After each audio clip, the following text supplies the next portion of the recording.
Hi, Half Centenarians. Oh my gosh, it's been a long time since I've been on a college campus, but I'm so excited to introduce you guys to my cousin, Dr. Loren Blanchard. Yes, a doctor. Yes, we are definitely cousins. And yes, we're on a college campus. I'm going to talk to the president, y'all. I'm going to talk to the president.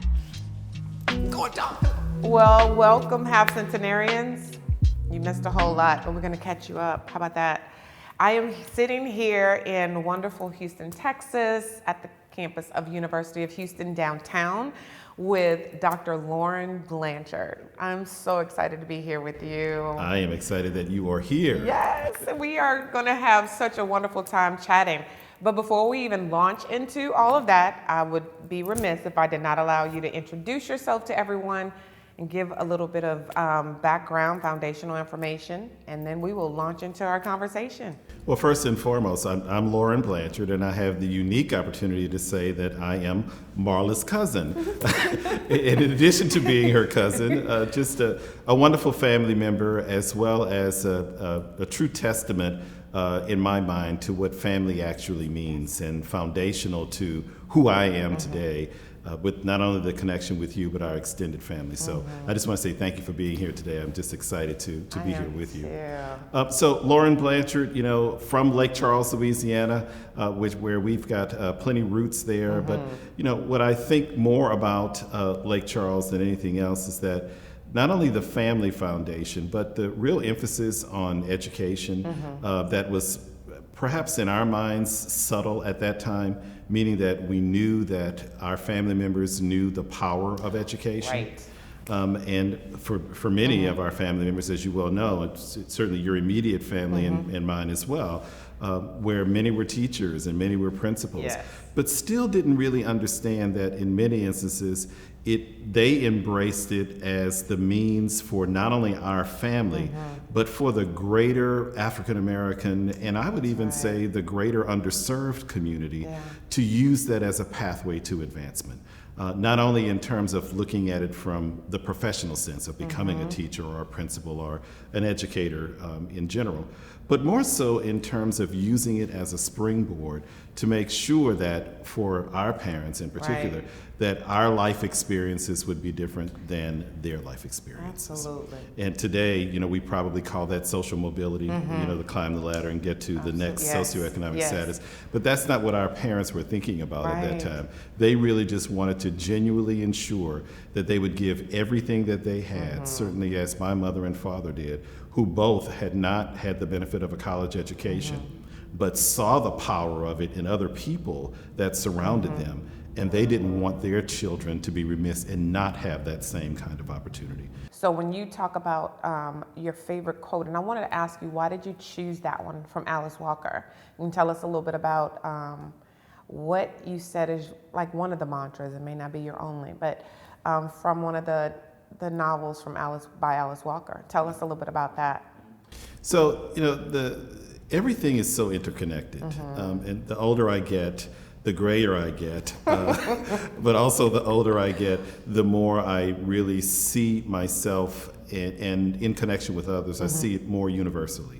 And so that, you heard me say before the fact that nothing is coincidental, and that everything really is with intent, especially as it relates to the divine plan, that we all have a responsibility to at least understanding that there is a plan that exists. Whether or not we follow that plan is a different story. That's right. But for me, a lot of the work that I do, and using that quote that I use all the time, that it's based on the temple of my familiar, that that all of this feels like what I'm supposed to be doing and where I'm supposed to be, right? And that it feels like a natural environment. And I say that all the time here at the University of Houston downtown, that this place doesn't feel strange, nor does it feel foreign to me. Now, a lot of it is connected to the fact that born right there in Lake Charles, Louisiana, spent quite a bit of time here in Houston. But I don't mean it from that perspective, although there's value there of understanding community and appreciating the community that I now live in. But deeper than that, it's the knowledge that I too am first generation, that I too am a man of color. I too have had parents who, although they never showed us, struggled financially to give and give and give for the benefit of my sister and me. That I too really understand what it means to be underserved, but that also I understand then, as I mentioned earlier, about the power of education, how that is used to advance and to uplift and to move people out of conditions that most would believe that they would have no shot at being moved out of. And so when I say the temple of my familiar, that's what I mean, that I'm in this environment that just feels right and good, because the path is going to be the path forward. And you know, there are those that I have stated time and time again here, but elsewhere, that it always has to be about quality and excellence. It's always got to be that we deliver on who we say that we are as a university. And for me, that means essentially that these young people really will, and I shouldn't say just young people, because we have the great opportunity here at University of Houston downtown to serving a large population of adult learners. So, but bottom line is that when you pull all that together and you look very holistically at the students that we serve here, both those that come as first-time freshmen, those that come as transfer students and adult learners, that we've got to make sure that we are guaranteeing that they're going to have the knowledge and skills and the dispositions that empower them to be able to meet their professional and their career goals. But the other piece that's even more important to me is making sure that they are empowered with the leadership skills that go along with the profession itself. Can I ask you a question here?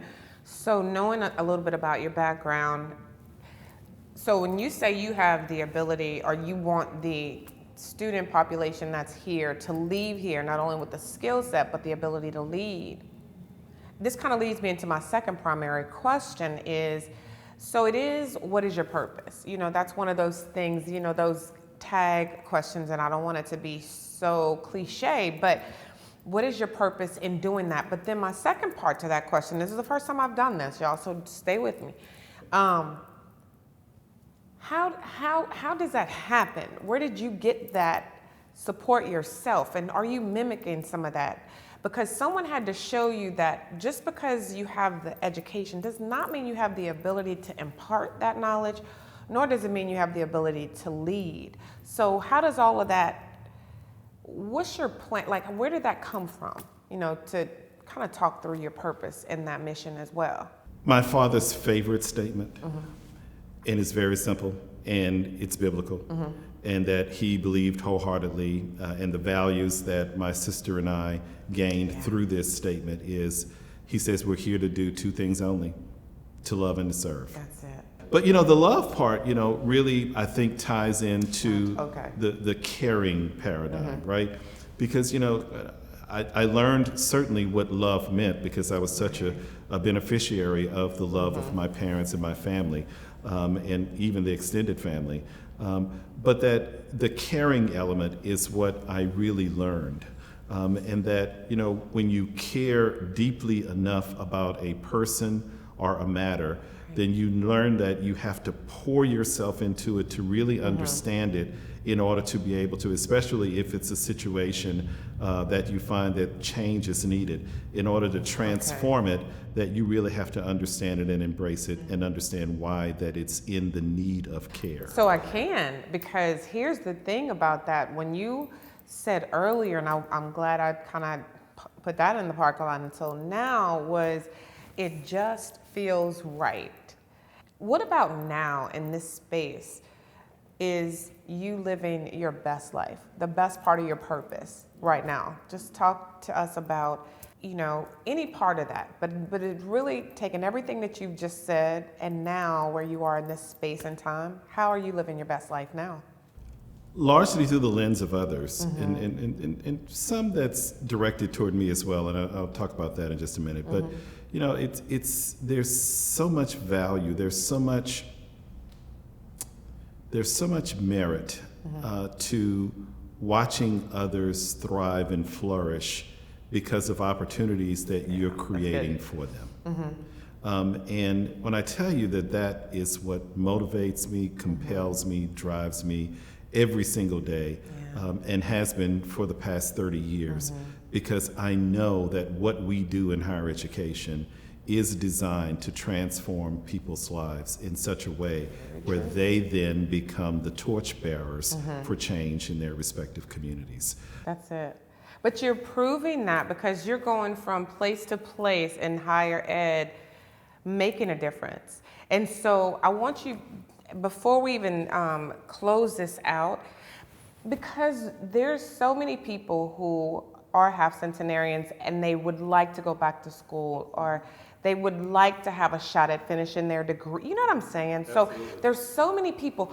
Please just, you as a final statement of, anything you'd like to say, but I would love for you to talk to people who are looking or hesitant because, you know what, I'm too old, I'm too this, I'm too that, I'm too, there's so much to be said about being that person that, follows what they do. So just as a university president and being in higher ed for so long, please share your statement on that. I will, and I appreciate the opportunity to think that through. I'm clear that before I leave this earth, there are things that are still must-dos. One that I feel very positive about is what I do in higher education, the role that I play. And when I say the role that I play, it's not about being president or being a vice president. It's about being the change agent, being the medium by which other people can actually affect change in meaningful ways. And this role allows me to do that. And then the last thing I'll just say is, trying to continue to be the best student of my dad's. Oh, I mean, that statement and his life of loving and serving, that's what matters tremendously.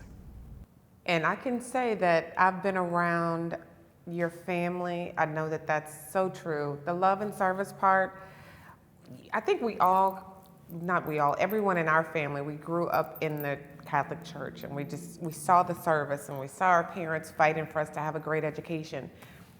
You are a testament to that. Definitely, you are the recipient of people pouring into you, and you are now pouring into others. So just being reciprocal in that from what you said, just helping people be the first, second generation, change agent. Let's just say that, a change agent for people being and doing what they would like to do before they, finish whatever it is that they're supposed to be doing in service. So I just wanted to say that I so appreciate everything that you said, and I could see that. I could see that happening in your life. Just know that everyone that I've been around in your life, working with you in other capacities and now here, that what you do is definitely changing the way that people should see education. Not just as an African-American man, but as someone who really believes in education, and that's the important part. Some people are doing education that don't necessarily believe in education. So just really thank you for sharing what people should hear and know before they even think that it's not possible for me, It is possible for you, and we are here as Half Centenarians. That's why I started this show.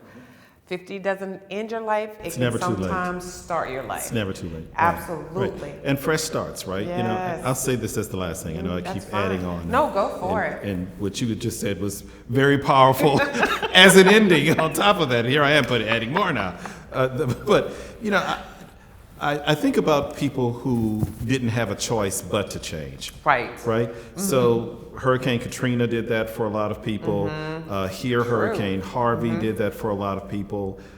Certainly this pandemic is doing it for a lot of people because you were forced out of your comfort zone, right?